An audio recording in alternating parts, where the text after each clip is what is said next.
এইটা আমার বহুদিনের শখ ছিল যে আমি কিনবো। এটার নাম হচ্ছে ল্যাভেন্ডার, সবাই আমরা জানি।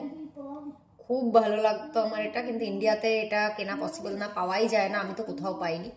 তো আমি এখানে যখন থেকে এসেছি আমার তখন থেকেই শখ ছিল যে আমি কিনবো ল্যাভেন্ডার। তো ফাইনালি আজকে সপ্তাহটা খুঁজে পেয়েছে, তো আমাকে এটা গিফট করলো। আর এটার যা স্মেল, দূরে থাকলেও বোঝা যাচ্ছে যে ল্যাভেন্ডার আছে। তো এটার প্রাইস হচ্ছে 5.99 ইউরো। আর নেক্সট প্ল্যান্ট হচ্ছে এটা।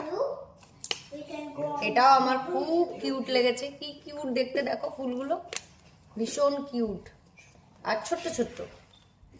আর এটার নাম হচ্ছে সানভিটালিয়া।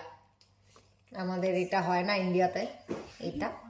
তো এটাই বাস্কেট আর ওই বেডিং প্ল্যান্ট হয় না যেগুলো এমনি জাস্ট একটু কোথাও যদি দিয়ে দাও ঘাসের মতো তো প্রচুর হয়ে যায়, এটা ওই টাইপের গাছ। তো এটা একটা